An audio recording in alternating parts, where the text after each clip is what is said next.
தமிழ் நண்பர்கள் அனைவருக்கும் வணக்கம். அக்னி சிறகு சேனல் சார்பாக இந்த வீடியோவுக்கு உங்களை அன்புடன் வரவேற்பது நான் உங்கள் கௌசி. கார்த்திக் ரேவதி சீரியலோட அடுத்த எபிசோடுக்கான ப்ரொமோ என்ன அப்படின்றத பார்க்கலாம். அருண் கார்த்திக்கிட்ட ஃபோனில் பேசிகிட்டு இருக்காங்க. அருண் கார்த்திக்கிட்ட சொல்கிறது, அம்மா இறந்த சோகம் உனக்கு இன்னும் இருக்கும்னு நினைக்கிறேன். ஸோ இருந்தாலும் என்ன பண்ணுறது அப்படின்னு சொல்லிட்டு நீ உடனே சென்னைக்கு வர வேண்டியது இருக்கும். ஏன்னா இது நாள் வரைக்கும் அம்மா பேரில் இருந்த கம்பெனி ஷேர்ஸ் இது எல்லாமே நம்ம 3 பேர் பேர்லேயும் மாற்றுற மாதிரி இருக்கும்.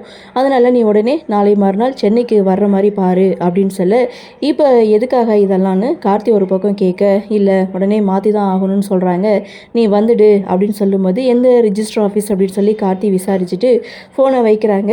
இதை சந்திரா ஒரு பக்கம் கேட்டுட்டு நின்றுட்டுருக்காங்க. ஸோ நீ நாளை மறுநாள் சென்னைக்கு போக போறியா, எப்படி காய் நகர்த்தணுமோ அப்படி காயை நகர்த்தி உன்னை அக்கா கிட்டே எப்படி மாட்டி விட்றேன் பாருன்னு சந்திரா ஒரு பக்கம் பிளான் பண்ணுறாங்க. ஸோ அதே சமயம் கார்த்திகிட்ட சந்திரா பேச, நீ ராஜாவாகவும் கார்த்தியாகவும் நல்லாவே நடித்து ஏமாற்றிட்டுருக்க அப்படின்னு சொல்ல, அந்த இடத்துல கார்த்தி கும்பாபிஷேகம் முடிஞ்சதும் அத்தைக்கிட்ட எல்லா உண்மையும் சொல்லிடலான்னு தான் பார்த்தேன், ஆனால் அதுக்கடையில் என்னென்னமோ நடந்து போச்சுன்னு சந்திரா கிட்ட சொல்லும்போது, சந்திரா உன்னை கூடிய சீக்கிரம் அக்கா கிட்ட மாட்டி விட்டு உன்னை வீட்டை விட்டு துரத்துறனா இல்லையான்னு பாருன்னு சவால் விட, எதிர்த்து கார்த்தியும் சவால் விடுறாரு. இதோட இந்த ப்ரோமோவை முடிச்சிருக்காங்க.